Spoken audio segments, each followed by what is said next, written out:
I'm joined today by Alina Alexandru, the Group Chief Operating Officer for EveryMatrix. Hi, Alina. How are you? All good, thank you. Welcome here. Yeah, well, thank you for inviting us to your very stylish modern offices here in Bucharest. Yeah, indeed. Perhaps could start. I mean, your product offering is now really broad in terms of the verticals you work in and the number of things. So how does EveryMatrix sort of have the agility and the flexibility to cater to all your sort of customer needs, both in those verticals and in your markets around the world as well? Yeah, it's a very good question. And it's the basis of how we do things here. And it has to do with the key word is modular. So once is modular architecture, so our software is built in that sense, but also is matching that in how we organize our business. So in our organization, there are also modules, and each vertical is actually a business unit. So in this sense, they are equipped with the technical leadership, with the commercial leadership, with their own dedicated people, and they own and they manage their own roadmaps. So that gives the agility and flexibility for them to actually plan and do their own decision making in their vertical, where they are essentially the specialized, having the expertise. Sure. So, for example, in my role, I don't have to know all that goes into, let's say, a live casino type of building the product, operating the product, and so on. So it's a great advantage that we can leverage this specialization that goes into the business unit, but also being able to, have an overall view, a high-level view from group, where we offer a support function when it comes to things that we want to deliver strategically, when there's multiple views involved. So my role and our group architect and our group CTO is about mediating, facilitating that also these objectives, which are strategic, which are cross BU, can actually be delivered. So we align not only the BU own objectives of building and enhancing the product, or opening new verticals, but also being aligned with the dependencies on others' view that they have, but also with the overall strategy. Okay. And what then are the sort of the key operational challenges you face in your role overseeing this sort of global portfolio really of both operations and clients?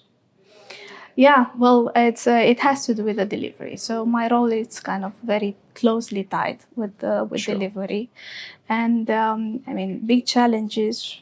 You can imagine that we are a company very fast growing. I would say you can put very and fast together. Yeah. So we just doubled on staff in the last 4 years.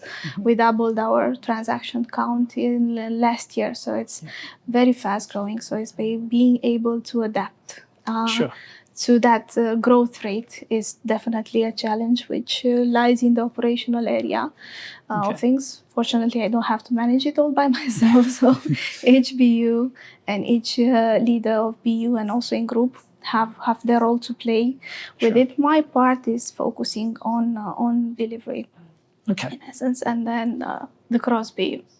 What comes and then has to involve more BUs. Sure. And so thinking sort of strategically, what's your decision-making process when it comes to choosing, I guess, the new markets to enter, or the new vertical certainly, and how do you choose where we're going to make the next investments in your products? Yeah, well, in essence, our decision is commercially driven, clearly. Right? Yes. In that sense, it's a good mix because we have so many verticals offering different kind of products. So we can think of our strengths and actually find the right mix for the market that we want to enter. So it's a decision that comes from both aligning the BU leadership, commercial and technical leadership, with commercial leadership that stays within group towards the same goal.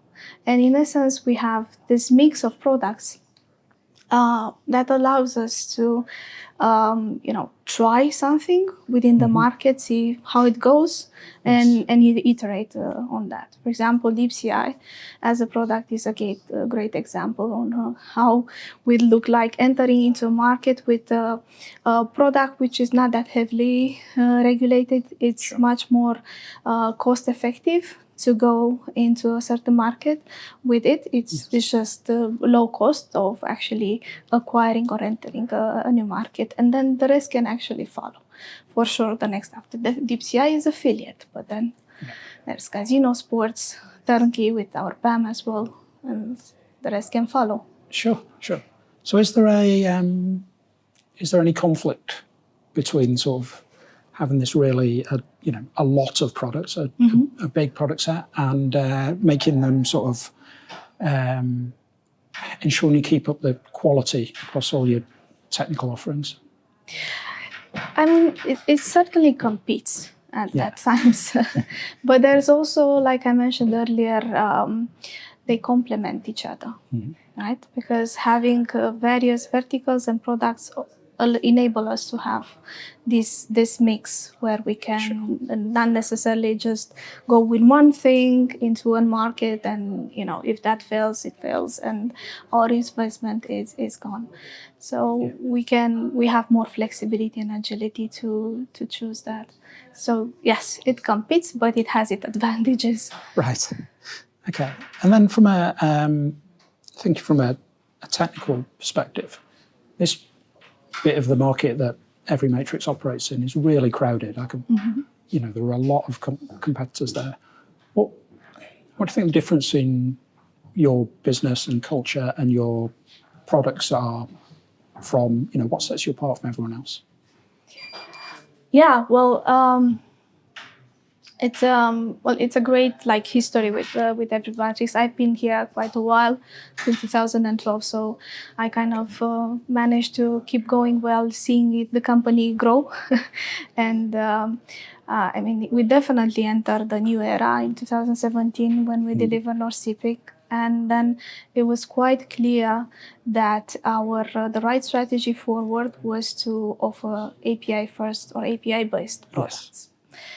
That alongside with the architecture being very modular. So I think these are the two of the key takeaways, if you want the base of how we can distinguish ourselves from the others. And then this allows us to be quite flexible and actually put the tools in the hands of operators to be able to innovate more and build the right product for their players, which distinguish them. They give them a unique experience, which distinguish them from all the others. Okay, and of course you've got a set of products that works from everyone, maybe even a startup who wants to launch quickly ahead of whatever the European Championships in the summer or something, all the way up to selling providing tier one sportsbook with everything they need. So does that give you a big advantage, do you think, in the market, the way you can promote those kind of products and you can go into different sectors? Yeah, for sure. It's definitely that our focus has changed, because initially it was more about providing a turnkey out of the box, right? Yes. But then accessing more tier one clients, more demanding clients with more complex requirements, with specific or custom requirements, right?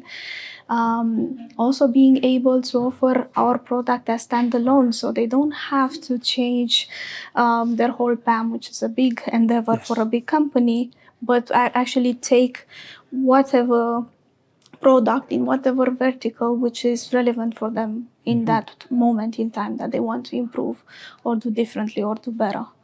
Sure. Yeah. So it's definitely that our focus has changed towards being a leader for providing software services in gambling for tier ones, including lotteries. Yes. At the same time, we keep open the opportunity to also service startups which can actually show that they can have a good potential. Sure. And for sure, we definitely encourage operators to build their own front ends. This is why we offer APIs, the same APIs we also use to build front ends for the operators that wants to have that with ourselves. So yeah. Yeah. Well, that kind of modular, I can't say the word now, modularization Yes. approach and the ability to allow the operators to build their own front end and differentiate on brand and stuff is a huge plus, I think, for anyone who wants to work with you, certainly. So just sort of, we've talked a bit about what you do at the moment, what you've done in the past. Sort of look into the future.